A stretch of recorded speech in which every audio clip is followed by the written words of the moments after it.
아름다운 특창 들려주셔서 진심으로 감사를 드립니다. 제가 너무너무 좋아하는 찬양이에요. 제가 찬양하면 가슴이 뜨거워져요. 너무너무 행복하고요. 하나님께서 마음속에 와 계시다고 하는 확신을 느낄 수 있어서 얼마나 좋은지 몰라요. 저는 찬양을 너무너무 좋아합니다. 찬양이 있는 곳에는 사단이 그 곁을 떠난다 그랬어요. 그래서 교회는 찬양이 끊어지면 안 됩니다. 끊임없는 찬양이 울려 퍼질 때 하나님 영께서 오셔서 우리 마음속에 하늘의 감동이 있게 하시는 거거든요. 그래서 여러분 찬양 많이 하시기 바랍니다. 사랑하는 성도 여러분들 뵙게 돼서 너무나 행복하고 좋습니다. 하늘 가족들 이렇게 뵈니까요 가슴이 벅찹니다. 많은 분들이 오셔갖고 이렇게 뵀으면 더 좋을 텐데 그냥 여러분 뵈도 너무 좋고요. 온라인으로 예배 드리시는 분에게 또 하나님의 놀라운 또 많은 축복이 있기를 간절히 기원합니다.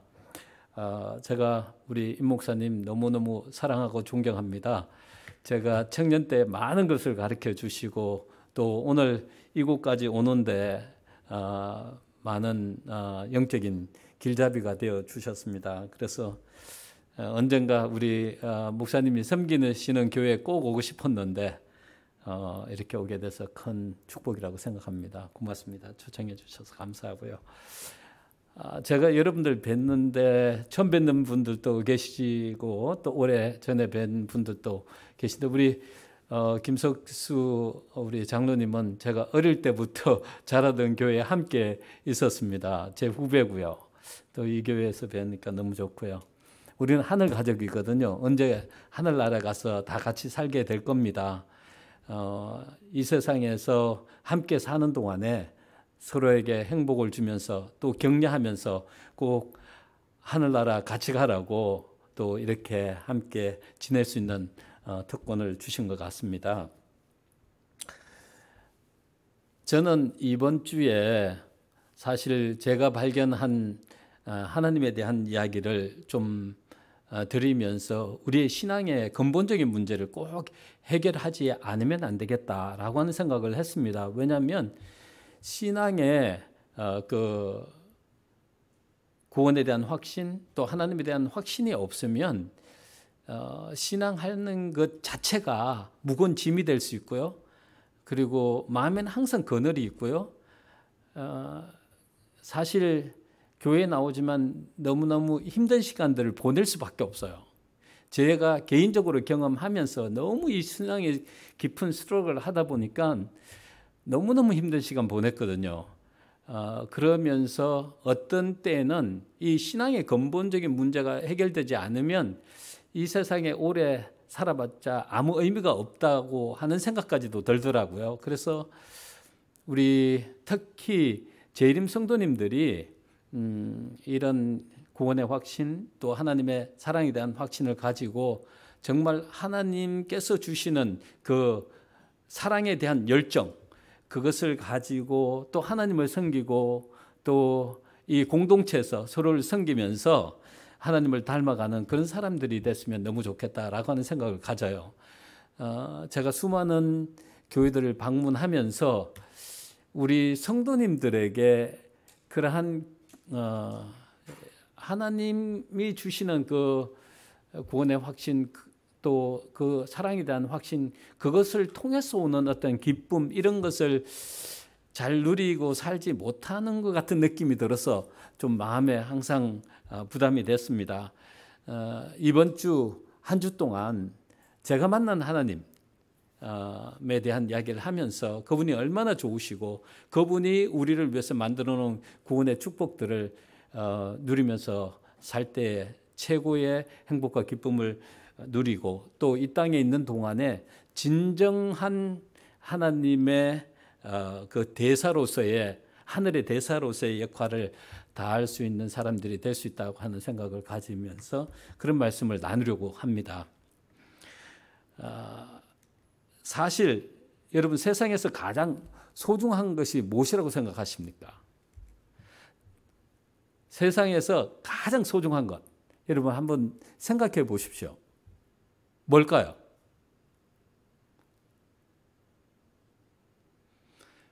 뭐 여기 계신 분들은 그래도 뭐 50, 60, 뭐 70을 다 바라보시면서 사시는데 살아오시면서 가장 소중했던 것이 무엇이라고 생각이 드십니까?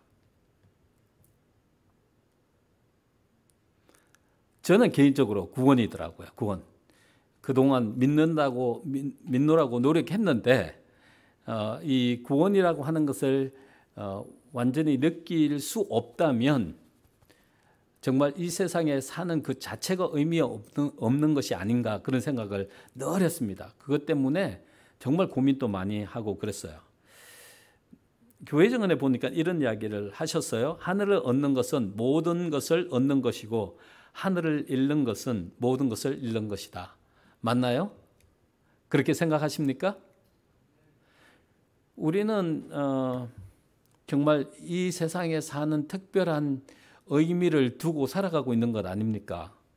만약에 우리가 추구하는 그것을 얻지 못한다면 그동안 믿느라고 노력했고 또 살아온다고 애썼고 하는 모든 그런 삶 자체가 의미가 없는 것이 아닌가라고 생각을 해봅니다. 그래요. 하늘을 얻는 것 너무 소중하잖아요. 그렇다면 예수님도 말씀하셨어요. 그것을 위해서 준비하라. 그것을 위해서 준비하라. 뭐 준비하라고 하는 이야기는 수없이 들었어요. 그러면 어떻게 하는 것이 잘 준비하는 것인가 좀 심각하게 생각해 봐야 된다고 저도 개인적으로 생각을 합니다. 엘렌 화이트 여사는 이런 이야기를 했어요. 우리는 꼭 하늘에 가야 합니다. 그 어떤 것으로도 영생을 받는데 방해를 받아서는 안 됩니다. 겸손과 온유와 친절 그리고 동정과 부드러운 마음을 갖도록 하십시오. 여러분 겸손, 온유, 친절 그리고 동정과 부드러운 마음 가질 수 있습니까? 가지고 싶어요. 그런데 노력해도 안 되는 것이더라고요. 저 개인적으로는요. 다른 사람들의 실패는 보지도 말고 이야기하지도 맙시다. 우리는 무엇을 바라볼 때 그것처럼 변한다는 것을 기억하십시오. 우리에게 영생보다 더 가치 있는 것은 없습니다. 맞죠? 그리스도의 선하심과 권능과 영광에 대해 이야기합시다. 품성의 결점들을 이야기하며 다른 사람들을 실망시키는 일은 없도록 해야 합니다. 빛에 대해서 이야기하십시오. 하늘은 빛으로 가득합니다. 그리스도는 세상의 빛이십니다. 희망찬 말, 강하고 위로가 되는 말을 하십시오. 다른 사람들의 결점을 보는 대신 경건을 실천하여 주위 사람들에게 더 나은 길을 보여주도록 하십시오. 이렇게 살고 싶어요. 그렇잖아요? 이렇게 살려고 노력해 보셨습니까?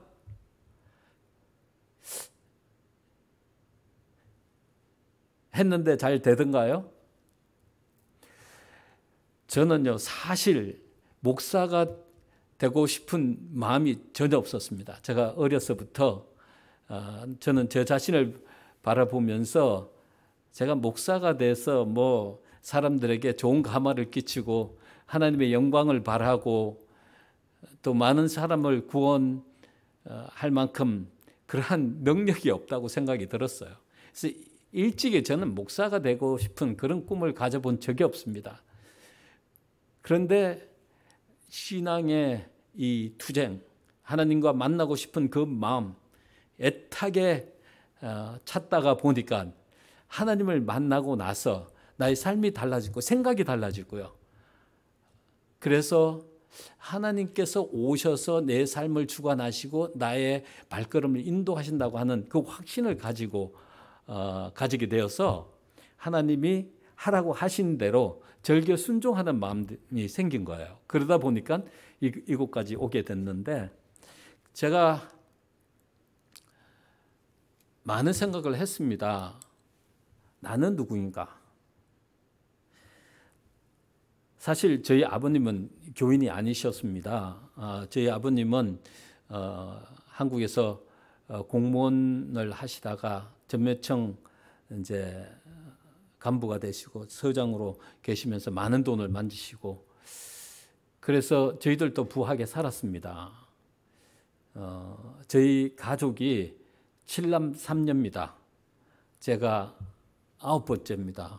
예, 9번째고 제가 5분 일찍 나서 9번째가 됐고 제 동생이 5분 늦게 나서 10번째가 됐는데 이 10남매가요. 이렇게 살다 보면 예, 나이 차이가 많이 나지 않지 않습니까? 그런데 저희 아버님이 제가 6살 때 돌아가셨어요. 그러면서 또 재산도 사기 당하시고 그리고 돌아가셨기 때문에 우리 가정에 큰 어려움이 왔습니다. 저희 어머님이 한 번도 일해 보신 적이 없어요. 근데 자녀들도 많고 하니까 식모도 있었고 또 뭐 막내도 쌍둥이고 그 위에도 쌍둥이고 하니까 두 쌍둥이였어요. 그러니까 아이만 해도 4명이었어요. 그 다음에 위로 줄줄이잖아요. 이 아이들 다 어머니 혼자서 길러줄 수도 없어서 이 아이를 길러준, 저희를 길러준 사람들도 계셨다고 해요. 제가 나이가 많이 들어서 이제 청년이 되었을 때 저를 길러준 분을 한번 찾아뵐 기회가 있었습니다.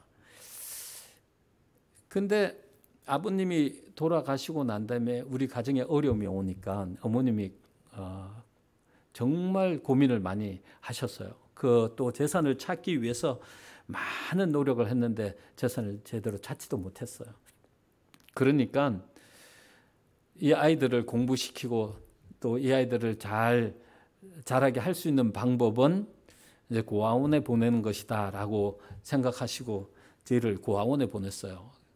제가 한 7살 때쯤에 고아원에 가서 한 5년이라고 하는 시간 동안에 어린 시절엔 고아원에서 자랐습니다.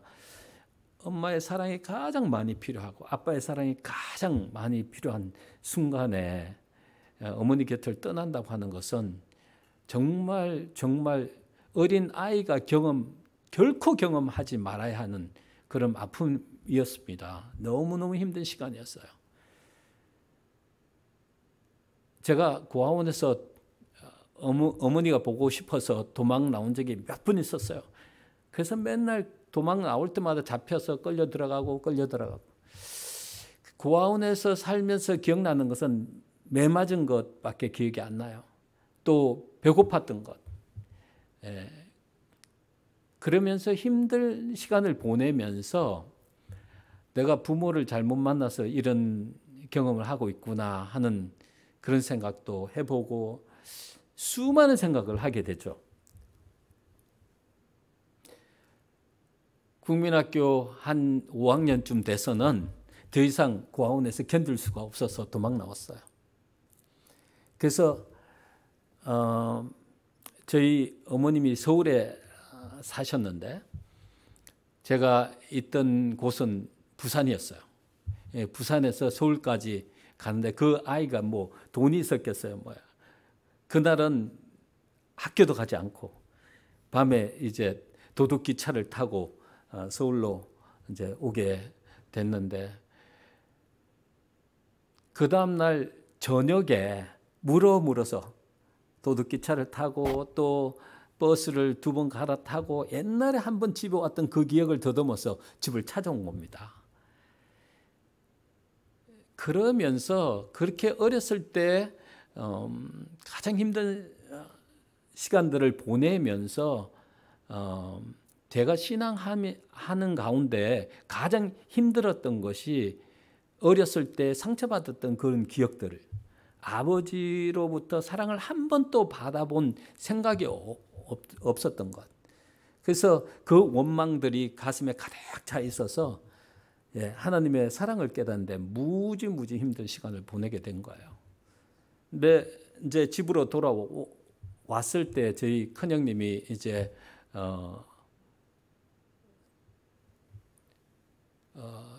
의대 공부를 이제 마치시고 병원에서 일하게 되시고 또 누님이 이제 간학교를 나오시고 일을 하게 되셔서 저희들이 다시 돌아오게 됐어요. 제가 먼저 도망 나왔지만 이제 누님이 제 동생도 데려오고 또 저희 위에 있는 형님도 다른 데 도망가서 어디 사시는지도 모르는데 찾아서 다시 다 데리고 와서 이제 집에서 공부하게 됐는데, 제가 그때부터는 신앙생활을 하게 됐습니다. 저희 어머님이 사실은 장로교에 다니시다가 안식일 교회를 개종하셔서 그래서 안식일 교회를 다니게 된 거예요.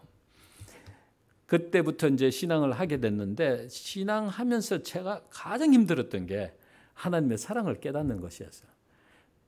성경에는 하나님의 사랑을 아버지의 사랑으로 표현하는데, 제가 아버지의 사랑을 경험해 본 적이 없는데 어떻게 하나님의 사랑을 이해하겠어요.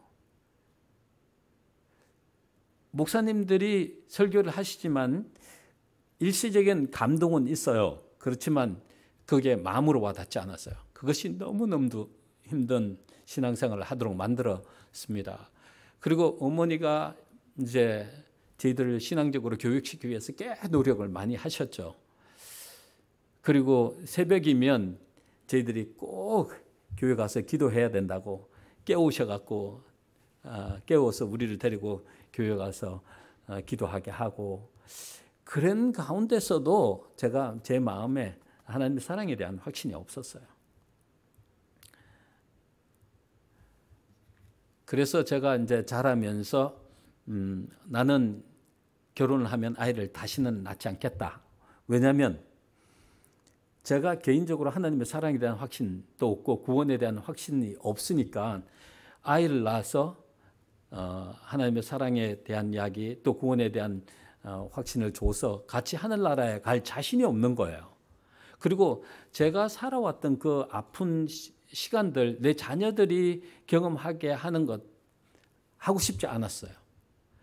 그래서 제가 결혼을 해도 아이를 낳지 않겠다고 그렇게 마음에 결심했습니다. 제 집사람을 교회에서 만났는데 어렵게 이제 결혼을 하게 되고, 그러면서 오랫동안 제가 아이를 낳지 않았습니다. 그러면서 제 집사람에게도 이야기했죠. 제가 하나님의 사랑에 대한 확신, 구원의 확신이 없으니까 아이를 낳아서 그거를 가르쳐서 하늘나라에 함께 갈 자신이 없다. 하늘나라에 데려갈 자신이 없으면 아이를 안 낳는 게 가장 바람직한 것 같아. 그래서 계속 아이를 낳지 않고 있었는데, 이제 친구들이 아이를 낳고 좋아하고 막 그러니까 저도 이제 그 친구들과 지내는 시간들이 아이들이 없을 때는 왔다 갔다 하면서 재밌게 보냈는데, 그 집에 아이들이 있으니까 제가 가도 별로 환영하지 않는 것 같고 또 힘들어하니까 저희들이 외톨이가 되고, 그 다음에 저희 집 사람도 너무너무 힘들어하는 거예요. 아이 하나만 낳자고 계속 거절하다가 제가 한 번은 깊이 생각하는 가운데서 세상에 수많은 남자들이 있는데 그래도 좀 보잘것없는 저를 선택해서 소박한 그런 행복을 맛보려고 하는데, 그 여인의 소박한 꿈을 무참히 짓밟아버리는 나쁜 사람처럼 느껴지는 거예요. 그래서 한 아이 만나서 잘 길러보자라고 하는 생각이 들어서 이제 집에 와서 그러면 한 아이 낳고 잘 길러보자고 그렇게 이야기하고, 그 다음에 이런 기도를 드렸어요. 하나님, 제가 이제 아이를 갖고 싶은데 아이를 주시되 남자아이를 주십시오. 딸이 이 세상에 나면 제가 혹시 제가 겪었던 그 아픔을 딸이 겪는다면 제가 두 눈을 뜨고 못 볼 것 같은데, 그래도 남자아이는 또 딸보다는 여자아이보다는 더 강하니까 그런 어려움이 와도 견뎌낼 수 있을 거라고 생각하고 하나님 아들을 주십시오. 그렇게 기도했습니다. 그러고 난 다음에 얼마 있지 않아서 아이가 생기게 되고 하나님께서 아들을 주셨어요. 근데 그 아이를 낳고 난 다음에 내 마음에 그동안 살아오던 많은 생각이 달라졌습니다. 그 삶의 중심이 그 아이 중심이 되게 되고 정말 얼마나 소중하고 귀한지를 깨닫게 된 거예요. 예전에는 아이가 없을 때는 내 신앙적인 이 고민을 잊기 위해서 운동을 무지무지 열심히 했습니다. 그러니까 가만히 있으면 너무너무 힘든 거예요. 이 신앙의 근본적인 문제가 해결 안 되면 너무너무 힘든 거예요. 하나님 사랑에 대한 확신, 구원에 대한 확신이 없으면요, 교회에 와도 정말 힘든 시간을 보내게 되는 거예요. 그걸 잊으려고 찬양도 많이 해보고 뭐 개인적으로 말씀대로 순종하려고 노력하고 했는데도 제 마음에 쌓여있던 그 신앙의 고민들이 없어지지 않았어요. 그런데 이제 아이를 낳고 난 다음에 많이 달라졌어요. 그 마음들이. 근데 한 번은 제가 이제 직장 갔다 와서 이제 집에서 아이를 보게 됐는데, 그때 집사람이 어디 가고 집에 아무도 없었어요. 근데 아이를 보고 있는데 아이가 갑자기 얼굴이 벌개지면서 열이 나기 시작한 거예요. 그리고 막 우는 거예요. 그래서 그 아이를 데리고 왔다 갔다 하고 젖도 먹여보고 뭐 업고 뭐 이래도 아이가 울음을 그치지 않아요. 너무 힘들어하는 거예요. 그래서 그 아이를 침대 위에 올려놓고 그런 기도를 드렸어요. 하나님, 이 아이의 아픔을 저를 주시고요, 이 아이를 좀 낫게 해주십시오. 이 아이에게 있어서 도와줄 수 있는 사람은 바로 아빠인 나밖에 없는데 아빠가 해줄 수 있는 게 아무것도 없습니다. 이 아이의 아픔을 저를 주시고 이 아이를 낫게 해주십시오 라고 하는 기도를 간절히 드렸어요. 그 간절히 기도를 드리는 그 순간에 갑자기 가슴이 막 뜨거워지는 거예요. 너무너무 뜨겁고 막 어떤 깊은 감동이 밀려오는데, 감당이 안 될 정도로 그런 뜨거움이 밀려오는데, 그러면서 한 음성을 듣게 되는데, 내가 네 아들을 그만큼 사랑하는 것처럼, 네 아이의 아픔을 네가 대신 갖고 네 아이가 나았으면 좋겠다고 하는 그 마음처럼 내가 너를, 내 아들을 줄 만큼 사랑했다. 내가 죽을 수밖에 없는 존재였지만 내 아들을 보내서 그 아들을 통해서 늘 다 구원을 허락해 줬다라고 하는 그런 감동적인 이야기가 들리더라고요. 그러면서 가슴이 막 뜨거워지면서 그동안 제 마음속에 있던 신앙의 고민이 사라지는 거예요. 그때 참된 자유가 무엇인지를 경험하게 됐습니다. 그렇게 생각이, 그 음성을 듣고 이런 생각을 했어요. 내가 이 세상에 태어나고 싶어서 태어난 것도 아니고, 내가 부모를 원해서 선택한 것도 아니고, 누군가가 나를 이 땅에 있게 했으니까 나도 존재하는 거 아니냐. 그러면서 성경 말씀을 보기 시작하면서 내가 누구라고 하는 사실을 깨닫게 된 겁니다. 창세기 1장에 보니까 하나님께서 그분의 형상대로 우리를 만드셨다고 분명하게 기록이 되어 있어요. 우리 하나님 닮았다는 거예요. 우리 자식 누구 닮았습니까? 우리 닮았잖아요. 우리가 만약 하나님 닮았다면 누구의 자녀입니까? 하나님의 자녀잖아요. 그 사실이 막 믿겨지면서 내가 당연히 하나님 때문에 이 땅에 존재하는 사람이구나라고 하는 사실을 깨닫게 된 겁니다. 그리고 내 아버지가 하나님이시구나.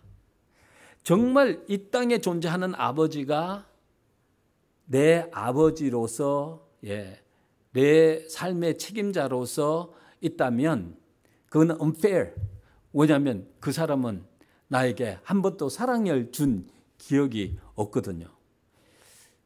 그런데 하나님께서 저를 이 땅에 있게 하셨고, 저를 구원하시기 위해서, 죽을 수밖에 없는 저를 살리시기 위해서 그 아들을 보내시고 대신 죽게 하시고 우리를 살려놓으셨다라고 하는 사실이 정말 믿겨지는 거예요.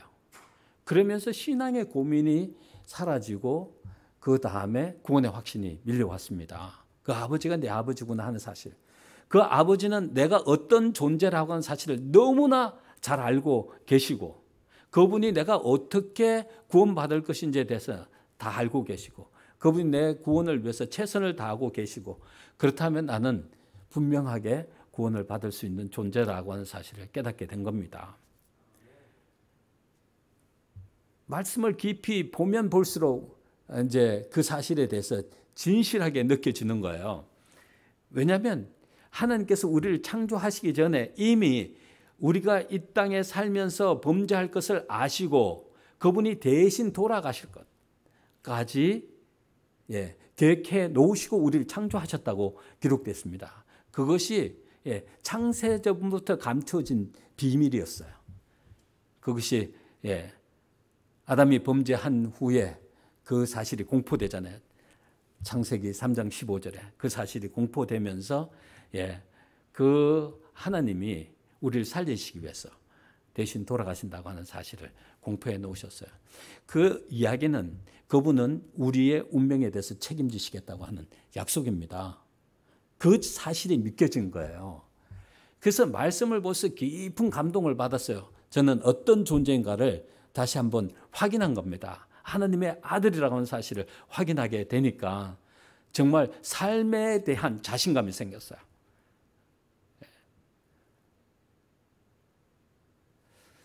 추석에 보니까 이런 말씀을 하셨어요. 사람은 외모나 품성에 있어서 모두 하나님의 형상을 지니게 될 것이었다. 그 형상은 영적인 본성에 의해 매우 분명히 나타났다. 그는 생명, 다시 말해 자유의지, 자의식이 있는 인격을 부여받은 산 존재가 되었다. 하나님께서 우리를 처음 창조하실 때 완전한 모습으로 창조하신 거예요.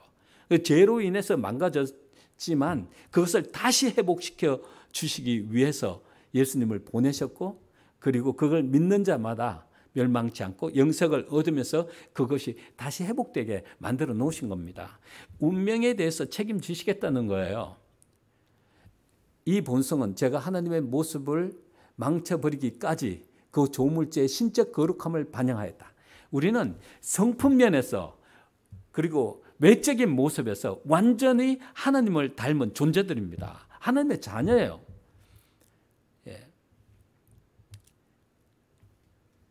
그리고 그분이 여러분들 이 땅에 있게 하신 거예요. 우리의 본성이 다시 하나님의 형상으로 변화되는 것은 오직 하나님의 영광의 광채요, 그 본체의 형상인 그리스도를 통해서만 가능하다. 그래서 예수님을 통해서만 다시 잃어버렸던 하나님의 모습이 완전히 회복되는 그 축복이 이르러 온다는 겁니다. 그 사실을 깨닫으니까 얼마나 행복하고 기쁘고 좋은지 몰라요. 그런데 말씀을 보니까 하나님께서 하신 모든 약속은 그분이 이루어 주신다고 하는 약속이더라고요. 우리는 재성을 가진 존재입니다. 이 영적인 것을 만들어낼 수 있는 능력을 가진 존재는 절대 아닙니다. 하나님께서 무엇을 하라고 하신 것들은 다 하나님께서 주신다고 하는 약속이지 우리가 그것을 만들어낼 수 있는 것이 아니고 우리의 노력으로 그것을 이룰 수 있는 것이 절대 아니라고 하는 사실을 깨닫게 되는 겁니다. 하나님을 만나게 되면 우리는 그 축복을 누리게 되는 것이에요. 그분이 우리 아버지십니다. 그 아버지가 이런 이야기를 하십니다. 너는 두려워 말라. 내가 너를 구속하였고 내가 너를 지명하여 불렀나니 너는 내 것이다. 내 것이라고 하는 이야기는 주로 어떤 사람에게 이야기하는 겁니까? 보통 사랑하는 사람이 사랑하는 사람에게 하는 이야기가 내 것이다, 그런 이야기 하잖아요. 하나님께서도 우리를 향해서 뭐라고 말씀하시냐면 너는 내 거야. 이 너는 내 거야 라고 하는 이야기는 사랑의 극치를 이야기하는 겁니다. 내가 너를 내 목숨보다 더 소중하게 여긴다고 하는 의미가 그 속에 담겨져 있는 거예요. 하나님의 성경을 통해서 그분이 우리를 얼마나 사랑하신지를 수없이 이야기했어요. 내가 목숨을 다해 너를 사랑했다. 내가 죽기까지 너를 사랑했다라고 이야기하십니다. 그래서 그것을 원하는 모든 사람들에게 선물로 주겠다 그랬습니다. 너희가 그 은혜를 인하여 믿음으로 말미암아 구원을 얻었나니 이것이 너희에게서 난 것이 아니요 하나님의 선물이라. 선물은요 보통 사랑하는 사람들에게 거저 주는 것입니다. 그렇죠? 하나님은 우리 모두가요 그 구원을 누리고 그 구원 속에서 최고의 기쁨과 행복을 누리면서 살아가기를 바라시는 겁니다. 우리 아들이요 이 세상에 사는 동안에 너무 지지리도 못 살고 너무 힘들어하고 맨날 절망 가운데 산다면 부모로서 기분 좋겠습니까? 아니죠. 하나님도 마찬가지예요. 우리가 이 땅에 살면서 맨날 힘들어하고 희망 없이 살아가면 그분도 너무너무 힘든 거예요. 하나님은 우리보다 감성이 더 많으신 분이에요. 훨씬 많으신 분이시죠. 그러니까 우리가 느끼는 감정보다 정말 억만 배 더 많이 느끼시는 분이에요. 그분은 분명하게 우리가 그분의 자녀라고 하는 사실을 선포하십니다. 눈에 넣어도 안 아프시다고 분명하게 말씀하셔요. 내가 너희들 바라보면 기쁨을 이기지 못한다라고 말씀하세요. 제가 우리 첫째 아이를 통해서 하나님의 사랑을 깨닫고 난 다음에요, 둘째 아이 낳는 게 두렵지 않았어요. 하나님이 나의 운명도 책임져 주실 뿐만 아니라 내 자녀들의 운명도 책임져 주실 거라는 확신이 온 거예요. 그래서 둘째도 선물 주셨고요. 막내도 선물 주셨는데 다 아들입니다. 아들 셋이요. 그런데 쟤는요, 그 아들을 바라만 봐도 너무너무 좋아요. 이 아이가 있잖아요. 요즘에는 부모를 찾을 때 자기가 뭐 필요할 때만 찾으러 옵니다. 그런데 필요한 걸 가져가려고 찾아오는데도 너무나 보기 좋은 거예요. 와, 주는 것만 해도 너무너무 행복해요. 하나님께서도 우리를 바라보면서 기쁨을 이기지 못하신다라고 하는 말씀의 의미가 무엇인지를 내가 내 자녀를 바라보면서 느끼게 됐습니다. 하나님도 역시 나를 바라보시면서 그렇게 기뻐하시는구나 라고 하는 사실을 깨닫게 된 거예요. 그만큼 여러분들은 하나님 앞에 소중합니다. 너무너무 소중한 존재예요. 그분은 수없이 이런 이야기를 했어요. 여인이 어찌 그 젖먹는 자식을 잊겠으며 자기 태에서 난 아들을 궁휼히 여기지 않겠느냐. 그들은 혹시 잊을지라도 나는 너를 잊지 아니할 것이라. 이 세상의 부모들은 내가 찾아보니까 정말 할 수 없이 자기가 낳은 자식을 버리는 사람들이 있더라고요. 미혼모, 이혼하면서 또 아이를 버릴 수밖에 없는 그런 비극적인 일들이 일어나는데, 하나님은 인간 부모는 혹시 자기의 자녀를 그렇게 할 수 있을지 모르지만 나는 결코 너희를 그렇게 안 하겠다. 그렇게 말씀하세요. 실제적으로요. 저는 이 말씀을 깨닫고 난 다음에 정말 비록 부족하고 연약하고 넘어질지라도 다시 일어날 수 있는 용기와 힘이 생긴 거예요. 그리고 2000년 전에 그분이 이미 나의 죄의 문제를 십자가에 달려 돌아가시면서 해결해 버리셨거든요. 내가 지을 죄의 값을 이미 해결해 버리셨다고요. 내가 그것 때문에 고민할 필요가 없다고 하는 사실을 깨닫게 된 거예요. 이미 끝났어요. 죄의 문제는. 우리가 그분 붙들고 있는 한은 그분의 구원의 영역 속에서 이 엄청난 축복들을 누리며 살 수 있게 되는 것입니다. 영생은 곧 유일하신 참 하나님과 그가 보내신 자 예수 그리스도를 아는 것이라. 여러분, 이건 체험적이에요. 그분이 내 아버지라고 하는 사실을 실제적으로 체험되어져야만 하는 거예요. 그게 아는 것이에요. 어렴풋이 알아서는 안 됩니다. 실제적으로 경험되어져야 돼요. 제가 말씀을 보니까 그런 말씀을 하셨더라고요.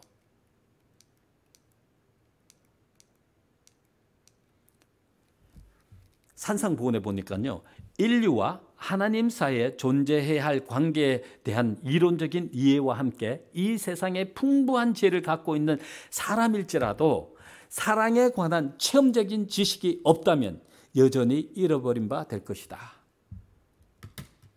하나님이요, 내 아버지라고 하는 사실이 정말 실제적으로 믿겨져야 해요.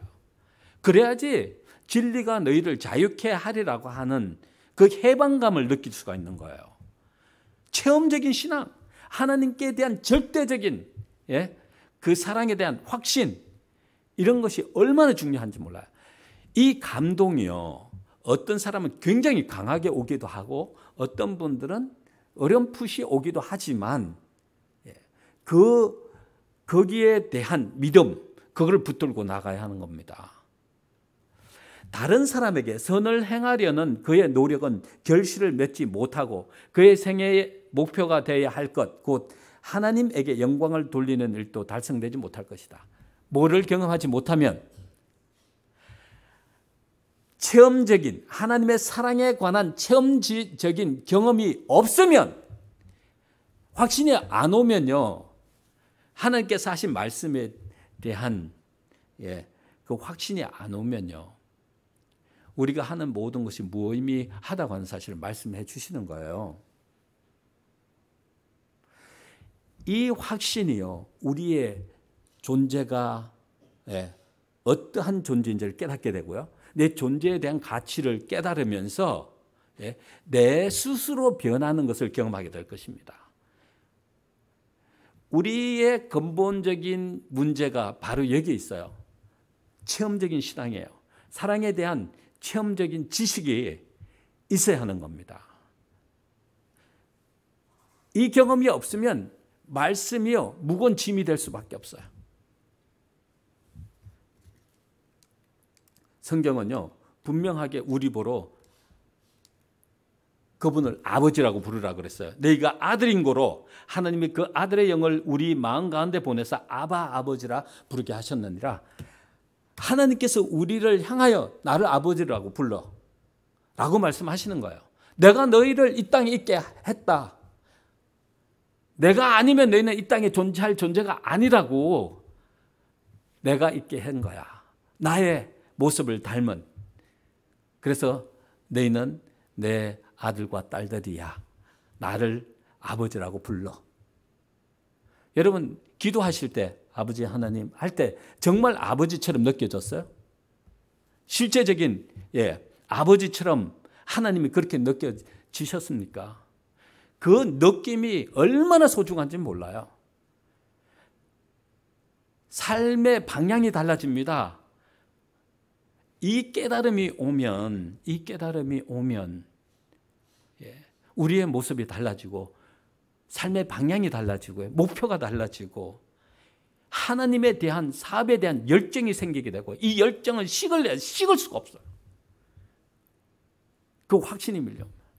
우리는 다른 존재로 거듭나게 되어 있습니다. 이 사랑이라고 하는 것이 그만큼 중요해요. 아비가 자식을 불쌍히 여긴 같이 여호와께서 자기를 경외하는 자를 불쌍히 여기시나니. 때때로 우리 아이들이 잘못할 때 제가 매를 들기도 하고 함께 힘든 시간을 보낼 때가 있어요. 그런데 이제 밤이 되어서 그 아이들이 자기 방에 가서 잘 때 한 번씩 들어가 보면 새근새근 자는 모습도 얼마나 이쁘고 좋은지 몰라요. 그 아이가 잘못한 거 완전히 잊어버려요. 기억하지 않아요. 그냥 존재해 주는 것만 더 고마운 거예요. 때때로 실수해갖고 때때로 아빠인데 매를 맞지만 그 존재는 나에게 너무나 소중한 거예요. 우리도 마찬가지예요. 하나님께서 우리의 죄의 문제를 이미 다 해결해 버렸어요. 우리가 과거에 지은 죄, 현재에 지을 죄, 미래에 지을 죄까지 하나님께서 십자가에 달려 돌아가시면서 이미 끝나버렸었어요. 그것 때문에 고민할 필요가 없는 거예요. 저는 이게 사실을 깨닫고 난 다음에 얼마나 행복하고 기쁜지 몰라요. 봐요. 우리 아이들이 때때로 이제 엄마 아빠가 일하고 집에 올 때 정말 반갑게 맞아줍니다. 그리고 엄마 맛있는 거 해줘. 뭐 그러면서 옆에서 얼마나 행복해하고 좋아하는지 몰라요. 근데 어느 날 갑자기 아이들이 나와서 엄마 아빠를 반겨줘야 하는데 조용합니다. 집에 들어오면 문이 꼭꼭 닫혀 있어요. 그래서 이게 분명하게 이 아이들이 문제가 있구나 해서 방에 들어갑니다. 가서 왜 아빠가 왔는데 문 안 열어보고 인사도 안 해? 그러면 아무 말 소리도 안 하고 고개 푹 숙이고 있어요. 너 뭐 잘못했지? 이야기해봐. 그러면 이제 안 할라가 하다가 오늘 아빠 그거 갖고 놀다가 깨버렸어. 미안해. 용서해줘요.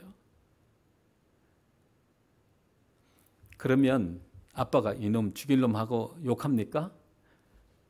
그 자리에서 아 그래? 다시는 그런 거 갖고 놀지 마, 혹은 갖고 놀더라도 깨지 마, 이렇게 이야기하고 그냥 용서해 줘 버립니다. 그렇죠? 그러면 그 용서를 통해서 이 아이는 뭐를 누립니까? 그 죄로부터 자유를 누리게 돼 있어요. 이 아빠, 엄마는요, 아이들이 잘못할 것을 알고 이미 용서해버린 존재들입니다. 부모들은요. 여러분들 자녀들 잘못한 거 기억하고 계십니까? 기억하고 계세요? 기억 안 나요. 그냥 옆에만 있어줘도 좋잖아요. 그 아이들 잘못 기억하는 부모 없습니다. 그런데 하나님은 우리 잘못한 거 다 기억하시고 그 째째하게 맨날 그거 갖고 오셔갖고 이야기하실 분인 줄 아세요? 절대 아닙니다. 이미 그분은요, 우리가 이 땅에 존재하기 전에 우리가 잘못할 것을 아시고, 우리의 죄를 갚기 위해서 자신이 자기 목숨을 대신하여 죽겠다고 결심하고 우리를 이 땅에 있게 하신 거라고요. 끝났어요, 죄의 문제를. 자꾸 우리 아이가 말이에요, 한 10년 전에 무슨 일 잘못한 것 같고 또 갖고 와서 이야기하고 또 갖고 와서 이야기하고 또 갖고 와서 이야기하면 여러분 어떻겠습니까? 이놈 미쳤나 그럴 거 아니에요. 내 이미 다 용서했어. 뭐 그거 갖고 와서 또 이야기하냐. 이미 용서했어. 그리고 우리 아이들이 앞으로 잘못할 거 다 알고 있어요. 근데 부모, 내 피잖아요. 내 피. 그놈들 앞으로 잘못할 것도 다 이미 용서가 되어졌어요. 죄성을 가진 연약한 부모들도요, 자식에 대한 사랑은 그렇게 갖고 있는 거거든요. 이 세상에 존재하는 사랑 중에서 아직 적어도 덜 퇴색된 사랑이 있다면 부모가 가지고 있는 자식에 대한 사랑이에요. 그래서 하나님께서 이 가정제도를 통해서 그분이 우리를 얼마나 사랑하신지를 끊임없이 확인하기를 바라셨던 거예요. 내가 너를 그만큼 사랑한다. 그거를 인식시켜 주시기를 바라시는 거예요.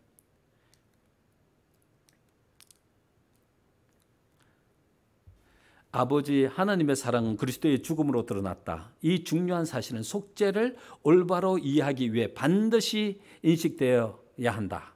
태초에 하나님의 사랑으로 속죄와 구원의 경륜이 고안되었고, 보세요. 태초에 하나님의 사랑으로 속죄와 구원의 경륜이 고안되었고, 그 일을 이루기 위하여 아버지와 아들과 성령께서는 완벽한 조화 가운데 모두 함께 일하셨다. 그 일이 십자가에서 이루어졌지 않습니까? 우리가 그 사실을 믿게 되면 그리스도 안에서 새로운 피조물이 되는 겁니다. 그 사실을 믿게 되면 달라져요. 생각이 달라져요. 하나님께 대한 열정이 달라집니다. 아버지가 아니면 이런 일을 하실 수가 없어요. 그가 찔림은 우리의 허물을 인하며 그가 상함은 우리의 죄악을 인함이라. 그가 징계를 받음으로 우리가 평화를 누리고 그가 채찍에 맞음으로 우리가 나음을 입었도다. 우리는 다 양 같아서 그릇 행하며 각기 제 길로 갔거늘 여호와께서는 우리 무리의 죄악을 그에게 담당시키셨도다. 우리 아버지가 아니면 이 일을 하실 수가 없어요. 생각해 보세요.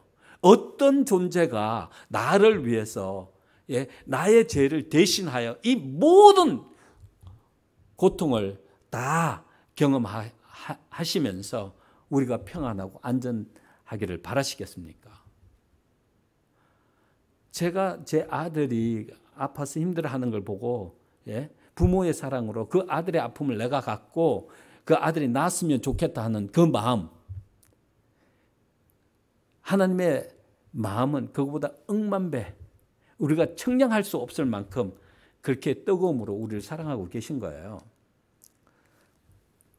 보십시오. 자기 아들을 아끼지 아니하시고 우리 모든 사람을 위하여 내어주시니까 어찌 그 아들과 함께 모든 것을 우리에게 은사로 주지 않으시게. 하나님께서요, 우리를 하늘나라에 데리고 가셔서 영원토록 최고로 행복하게 살도록 이미 다 준비해 놓고 기다리고 계신 거예요. 여러분, 10손가락 깨물어서 안 아픈 손가락이 없다 그랬잖아요. 하나님에게서 우리 모두가 그런 존재입니다. 만약요, 우리가 구원받지 못하면 하나님의 가슴에 영원히 멍들게 하는 거예요. 하나님의 가슴 속에는 우리의 자리가 다 있습니다. 왜냐하면 우리는 그분의 자녀들이거든요. 우리가 이 땅에 있고 싶어서 있는 거 아니잖아요. 그분이 있게 하셨고 그분이 우리를 낳으셨단 말이에요. 그래서 운명에 대한 책임을 지시겠다는 거예요. 그렇기 때문에 그분이 우리를 꼭 하늘나라에 데려가고 싶어 하시는 거예요.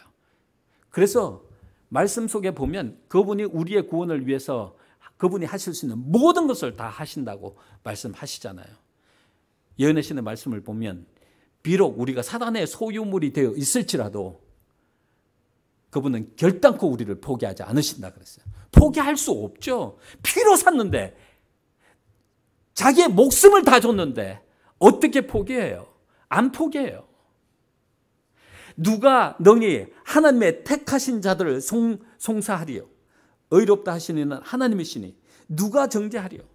죽으실 뿐만 아니라 다시 살아나신 이는 그리스도 예수님이시니 그는 하나님 우편에 계신 자요 우리를 위하여 간구하시는 자시니라. 이미 그분은 우리의 죄의 문제를 해결해 놓으셨어요. 그분을 믿고 받아들인 모든 사람을 그 누가 정죄할 것입니까? 정죄할 수 없어요. 잠언 24장 16절에 보면 의인은 7번 넘어질지라도 다시 일어나려니와 악인은 그 재앙으로 인하여 엎드려지느니라고 말씀하셨어요. 악인과 의인의 차이가 무엇인지 아십니까? 악인도 7번 넘어지고 의인도 7번 넘어졌어요. 그런데 악인은 6번째까지 일어섰는데 7번째 넘어지면서 못 일어났어요. 그런데 의인은 7번 넘어지면서 다시 7번째 일어났어요. 그것의 차이는 무엇이었을까요? 사랑에 관한 체험이에요. 체험. 그분이 어떤 존재라고 하는 사실을 믿는 거예요. 7번 넘어질지라도 다시 일어나서 가면 분명하게 받아주신다. 거기에 대한 사랑에 대한 확신과 믿음이에요.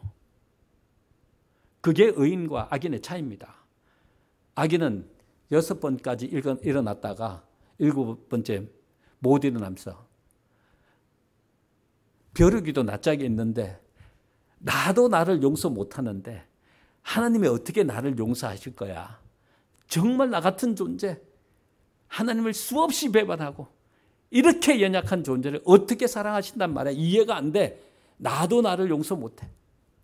그리고 포기해버리는 게 악인이에요. 하나님에 대한 오해입니다. 그분의 사랑에 대한 오해예요. 그분에 대한 사랑에 관한 체험이 없기 때문에 그분이 어떠한 존재라고 하는 사실을 내가 경험하지 못했기 때문에 7번째 못 일어나는 거야. 은혜의 보좌 앞에 담대히 나갈 수 있는 용기가 없기 때문에 그런 거예요. 그래서 체험이 필요해요. 우리를 얼마나 사랑하신 자를 다시 회복해야 합니다. 그 사랑이 회복되어져야 해요.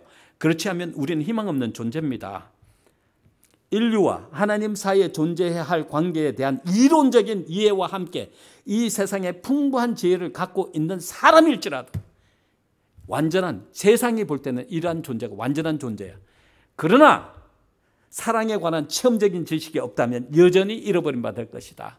우리는 이런 존재가 되지 말아야 되잖아요. 하나님의 흘리신 그 보혈의 피가, 언약의 피가 헛되지 않도록 해야 되는 거예요. 죽도록 사랑하신 그 사랑에 대한 배반이 안 믿는 거예요. 안 믿는 거.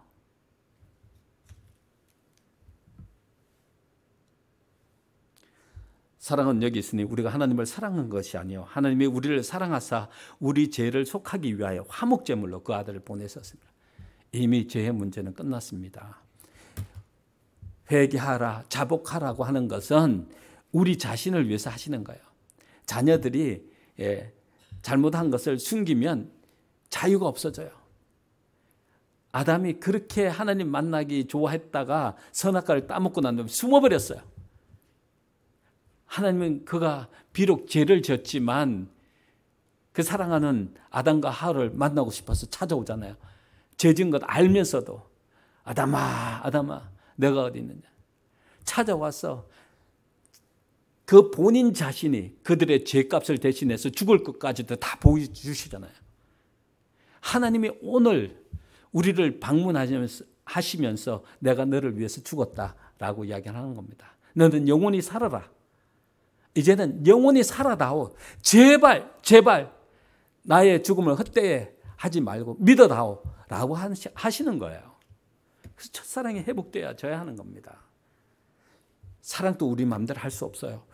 회개도 하나님께서 주시는 선물이라 그랬어요.